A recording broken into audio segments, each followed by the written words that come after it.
Hello friends, मैं आपका स्वागत करता हूं हमारे इस लेक्चर में जिसमें हम पढ़ेंगे कुछ around 15 questions regarding to topics. First is consenting zone model and neighbourhood unit concept के बारे में।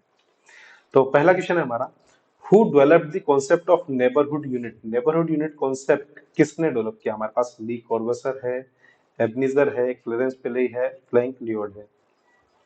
तो आपको पता है मैंने अपना लेक्चर भी है सेकंड थर्ड सॉरी 11वें नंबर का हमारा लेक्चर है। तो आप देख सकते हैं सबसे इम्पोर्टेंट जो है neighbourhood unit concept by Clarence Perry, एक यूएसए के टाउन प्लानर हुए हैं जिनका नाम है क्लीरेंस पेरी।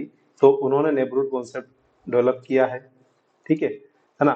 और एबनीजर के बारे में हमने पहले ही पढ़ा था, ली कॉर्बसर के बारे में हम पिछले इसमें पढ़ चुके हैं। What is the primary goal of neighbourhood unit concept?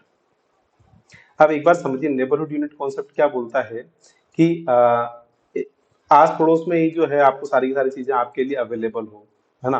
आपका कमर्शियल एरिया, आपका रेजिडेंशियल एरिया, है ना, रेजिडेंशियल एरिया, कमर्शियल एरिया और इंडस्ट्रियल एरिया, ये सब आसपास ही अवेलेबल होना चाहिए। इसे हम बोलते हैं neighbourhood unit concept. To create a sense of community within a neighborhood, to increase number of businesses within a neighborhood, to decrease the number of residential unit within a neighborhood, to several different type of land uses within a neighborhood। नहीं, तो इसका answer हो जाएगा to create a sense of community within a neighbourhood. मतलब आप जो है अपने आसपास में ही रहते हैं और वहीं पर आप नेबरहुड जो एक सेंस डेवलप करते हैं नेबरहुड में, जिसमें आपको सारी चीजें सबको एक साथ देना, रेजिडेंशियल भी साथ रहेंगे, कमर्शियल भी साथ रहेंगे, ठीक है, इंडस्ट्रियल भी साथ रहेंगे। How many household are typically including in neighbourhood unit? तो यहाँ पर हाउस होल्ड की बात की, ऑप्शन है हमारे पास 50, 60, 100 to 200, 500 to 1000, 2000 to 3000, ठीक है। तो दोस्तों मैं बात करता हूँ यहाँ पर जनरली जो है 5000 से लेके 20,000 लोगों तक का एक सेक्शन होता है जिसे हम नेबरहुड यूनिट कॉन्सेप्ट बोलते हैं। इसमें लगभग 200 से 300 मकान होते हैं, ठीक है। तो अपने को ज्यादा पास जो ऑप्शन दिख रहा है वो दिख रहा है 100 to 200 यूनिट। तो 100 से 200 मकान वाला ऑप्शन यहाँ पर सही हो जाएगा, ठीक है। कई किताबों में या कई जगह पर आपको 6000 से लेकर 9000 की रेंज दिखेगी, ठीक है। कहीं पर आपको 6000, पॉपुलेशन की बात कर रहा हूँ मैं, ये 10,000 की रेंज दिखेगी, है ना। तो मोटा मोटा अगर अपन देखें तो 5000 to 20,000 का एक नेबरहुड यूनिट बनता है। What type of services are typically included in neighbourhood unit? एक नेबरहुड यूनिट में कौन कौन सी सर्विसेज इंक्लूड होती है? School, parks, commercial areas, hospital, police station, fire station, industrial area, warehouse, factories. Fourth है high apartment building and hotels and casinos. तो high apartment building, casino neighbourhood में नहीं होते हैं। इंडस्ट्रियल एरिया, वेयर हाउसेज और factories, सिर्फ ये नहीं होता है। Hospital, police station, fire station, केवल ये नहीं होता है। स्कूल्स होते हैं पास में, पार्क्स होते हैं, कमर्शियल एरियाज अवेलेबल होते हैं पास में। तो ज्यादा जो सही आंसर है वो हमारा हो जाएगा school, parks and commercial areas. What is the ideal size of neighbourhood according to the original concept? जो ओरिजिनल कॉन्सेप्ट है जो क्लेरेंस पेरी ने दिया था इनिशियल में, उसके तहत अगर हम बात करें तो 0.24 स्क्वायर माइल्स, स्क्वायर माइल से 1 स्क्वायर माइल तक, ठीक है। कितने से? 0.24 स्क्वायर माइल से 1 स्क्वायर माइल तक अगर हम बात करें तो नेबरहुड कॉन्सेप्ट अपन कंसिडर करते हैं। तो हमारा आंसर हो जाएगा simple 1 square mile. I hope आपको समझ में आ गया होगा। Which of the following is not a characteristics of neighborhood unit concept? तो मिक्स्ड लैंड यूज, ऑब्वियसली बात है, क्योंकि मिक्स्ड लैंड यूज होगा यहाँ पर आपको रेजिडेंशियल भी दिखेगा, कमर्शियल भी दिखेगा, इंडस्ट्रियल भी दिखेगा। Hierarchical street system, neighbourhood unit concept के अंदर एक हायरार्किकल स्ट्रीट सिस्टम होता है। पेडेस्ट्रियन फ्रेंडली डिजाइन होती है, ठीक है। हाई रेज बिल्डिंग, उस टाइम पर हाई रेज बिल्डिंग डेवलप नहीं हुई थी क्योंकि अर्ली 90s में, आई थिंक 1920 में क्लेरेंस पेरी ने कॉन्सेप्ट दिया था। हाई रेज बिल्डिंग उस टाइम प्रेफरेंस में नहीं थी, तो अपना आंसर हो जाएगा हाई रेज बिल्डिंग, ठीक है। तो ये नहीं है characteristics. Which city was the first to implement the neighborhood unit concept in United States?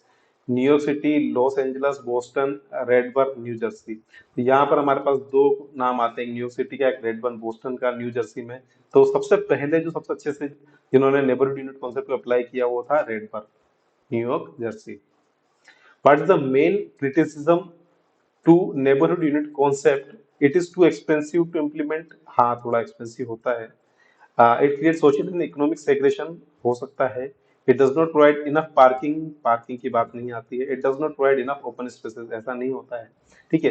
तो यहाँ पर हमारे पास दो ऑप्शन है जो हमें ज्यादा लग रहे हैं। पहला, it is too expensive to implement, it create social and economic segregation. तो दोस्तों जब भी नेबरहुड यूनिट कॉन्सेप्ट की बात करते हैं तो ये एक प्रकार का सोशल और इकोनॉमिक सेग्रेशन क्रिएट कर देता है कम्युनिटी के अंदर, क्योंकि सब जो है अमीर गरीब पास पास, मतलब क्योंकि आप उस पर्टिकुलर एरिया में रहेंगे तो आपको एक पर्टिकुलर लिमिट पर होना पड़ेगा, क्योंकि वहां पर सभी कमर्शियल चीजें हैं, जो प्लॉट्स हैं वो थोड़े महंगे हो जाएंगे। तो उस वजह से जो लोग यहाँ नहीं रह रहे हैं तो सोशल और इकोनॉमिक सेग्रेशन उनका दूसरी जगह पर हो जाएगा। तो इसका ज्यादा एक्यूरेट आंसर होगा, it create social and economic segregation. Who developed concentric zone model of urban structure? तो इसका जो मेन कर्ता धर्ता थे वो थे अर्नेस्ट बर्जीज। कंसेंट्रिक जोन मॉडल जो है वो किसने दिया था? अर्नेस्ट बर्जीस, है ना। ये जो है इसके मेन कर्ता धर्ता थे। पैट्रिक गेडस ने तो आपको पता ही कौन सा कॉन्सेप्ट दिया था। पैट्रिक गेडस ने गेडियन ट्रायो कॉन्सेप्ट जो अपन पढ़ चुके हैं, गेडियन, है ना, गेडियन ट्रायो कॉन्सेप्ट। एब्नेजर होबनर ने गार्डन सिटी कॉन्सेप्ट दिया था, ठीक है। और वोल्टर, ये थोड़ा मेरे को याद नहीं आ रहा है, तो अपना आंसर हो जाएगा रॉबर्ट पार्क और Ernest Burgess. Okay. According to concentric zone model, which zone is characterised by factories and industrial areas? अब कंसेंट्रिक जोन मॉडल होता क्या है? देखिए मेरी बात समझिएगा, इसमें अलग अलग जोन होते हैं। सबसे पहले इसमें होता है सीबीडी, सेंट्रल बिजनेस डिस्ट्रिक्ट होता है। उसके बाद अपन बोल सकते हैं जोन ऑफ ट्रांजिशन होता है। उसके बाद इसको अपन बोलते हैं R1, ठीक है। फिर R2, फिर R3, है ना। तो ज्यादा अमीर लोग होंगे वो R1 में रहेंगे, थोड़े मीडियम वाले R2 में रहेंगे, गरीब वाले थोड़ा बाहर की साइड रहेंगे, आउटर एरिया में, सीबीडी एरिया में, है ना। उसको बोलते हैं अपन जोन ऑफ ट्रांजिशन, जहां इंडस्ट्री पाई जाती है। जो पुराने टाइम पे जो मॉडल डेवलप हुए वो उस हिसाब से डेवलप हुए। तो जो इंडस्ट्री और फैक्ट्रीज पाई जाती है वो पाई जाती है जोन ऑफ ट्रांजिशन में, ठीक है। Which zone of concentric zone model is characterised by wealthy residents and large homes? मैंने आपको बताया कि सीबीडी, ठीक है, zone of transition, residential one. तो जो ज्यादा अमीर लोग होंगे वो सिटी में इनिशियल स्टेज में सिटी के पास में घर बनाएंगे, ठीक है ना। तो अर्ली 90s में आया था ये भी। तो उसमें क्या होगा, यहाँ पर रेजिडेंशियल बनाएगा, उसके बाद मिडिल क्लास वाले आएंगे, उसके बाद आएंगे आपके, है ना, मिडिल क्लास वाले रेजिडेंशियल, उसके बाद लोअर क्लास वाले रेजिडेंशियल, जो दूर की साइड घर बनाएंगे, ठीक है। According to the concentric zone model, which zone is most likely to experience urban decay and social disorganisation? तो अलग अलग अपने पास है, inner residential zone, outer residential zone, industrial zone, zone of transition. Which zone is most likely to experience urban decay and social disorganisation? क्योंकि CBD के बाद ही आपका जो है जोन ऑफ ट्रांजिशन आ जाता है। तो यहाँ पर क्या है कि आपको एक तरह से अर्बन डिके देखने को मिलता है, सोशल, क्योंकि कुछ लोग जो होते हैं यहाँ पर जो इंडस्ट्री उसके आसपास भी घर बनाने लग जाते हैं।